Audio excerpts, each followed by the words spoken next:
Hey, what's going on, everybody? My name is Mundane Matt, and you know what? The Walking Dead just cannot catch a fucking break, and I mean that, like literally, it just can't catch a break.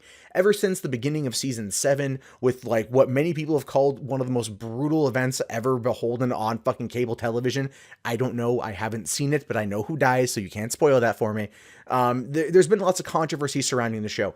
Religious groups here in the United States have called for it like to be toned down. Some cases pulled from television. The ratings have slipped week after week after week. A lot of people felt like that episode was basically like Game of Thrones Red Wedding, and it was so intense they just don't want to go back. And now we're seeing that again kind of like happen with some of the merchandising because people get overly mad over dumb shit. Really. So this particular story comes out of Sheffield in the United Kingdom, where a Methodist minister and his wife were walking through the department store chain known as Primark, which I'm assuming is just like a Walmart or something. And whatever, it doesn't really matter. And they came across the display for the Walking Dead merchandise, and they saw something that shocked them to their core.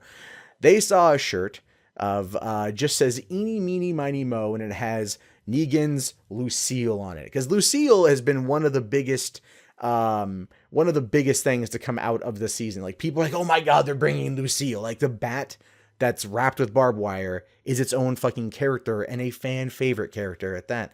And so of course Walking Dead is going to put that shit on merchandise. That shit fucking sells like hotcakes here in the States. I was at Comic-Con over the summer, and they were literally giving out Lucille inflatable bats. They were adorable and wildly violent. But the point is that it's merchandising is all it is. But here's what pissed off the minister. It wasn't the bat. It wasn't that the bat was wrapped in barbed wire and bloody. It was the phrasing on the shirt.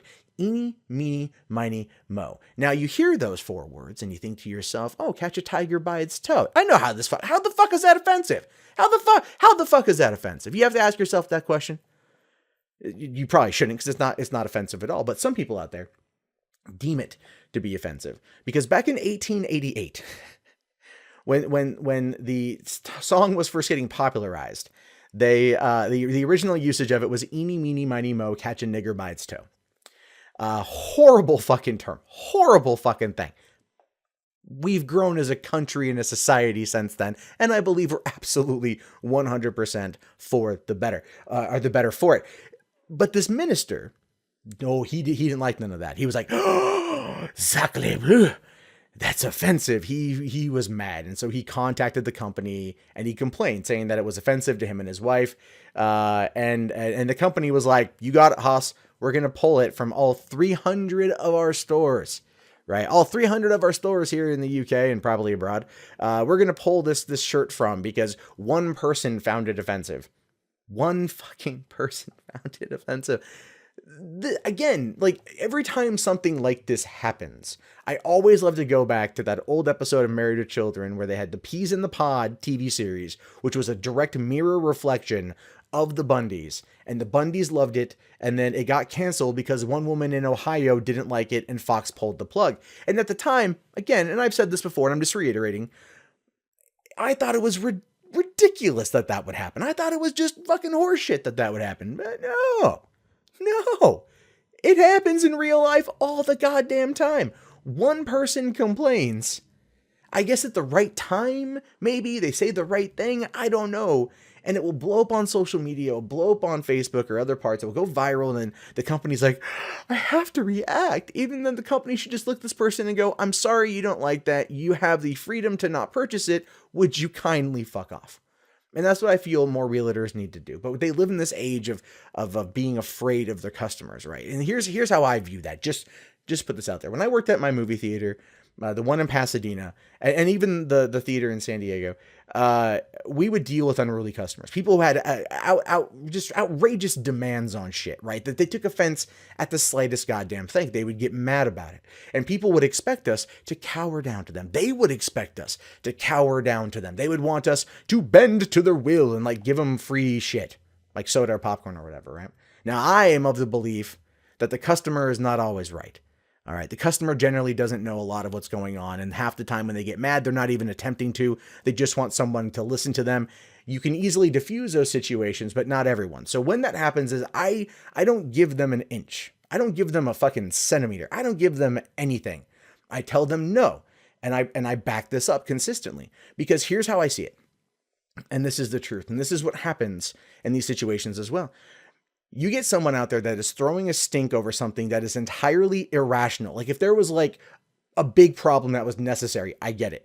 But eeny, meeny, miny, mo, seriously, get the fuck over yourself, you fucking petulant child.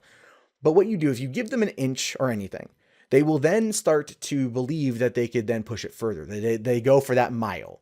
All right. And then that actually showcases itself to anyone in the peripheral, anyone there who sees this happen.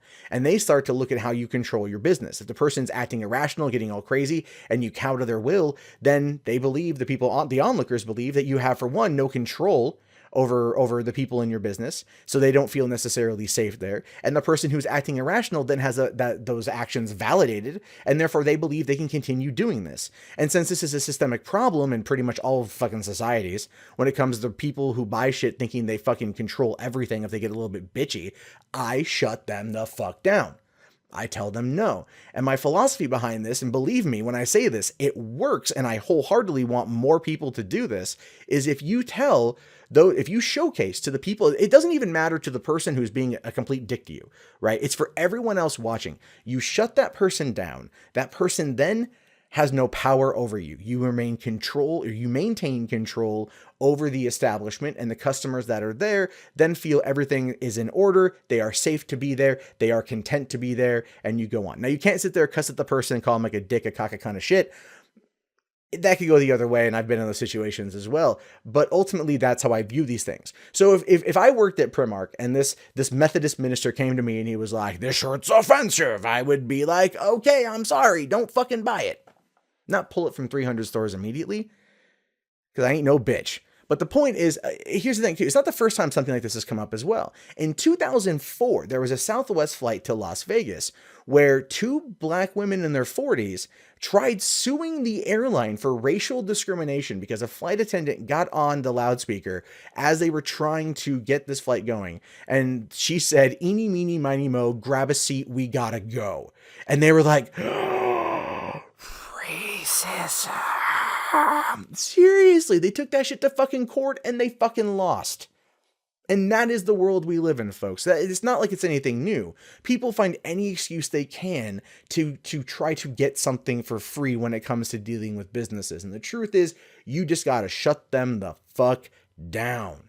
All right, do it in a way that's not going to get your ass like sued or nothing, but you have to maintain control. And people have to realize that not every single one of their grievances are fucking valid.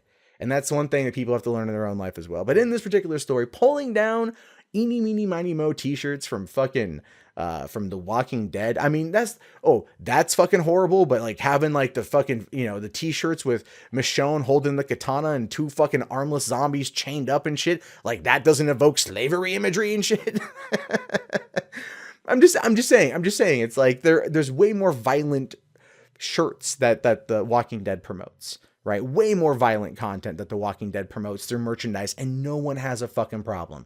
But you have a fucking old children's rhyme on it that even in the show, look, in the show, if Negan would have been like, "Eeny, meeny, miny, mo, catch a nigger by his toe," before killing who he killed in the show, spoilers, I already know, so you can't fucking ruin it for me, then I could understand this completely if he would have done that. But he didn't do that.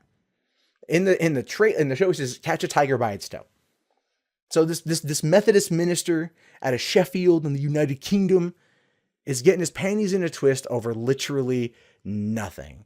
But still, because he complained, all of those shirts are now pulled from 300 stores nationwide and beyond, probably. And that fucking special snowflake. This motherfucker is such a special goddamn snowflake. It just pisses me off. So anyway, those are my thoughts on this. I'm curious to know what yours are. Let me know in the comments below. If you guys like the video, go ahead and smash that like button. Make sure you subscribe for new content. I post new stuff pretty much every single day. Thank you guys very much for coming with me on this journey. I love that we get to have these conversations, and I will talk to you guys later. Have yourself a fantastic day, and peace out.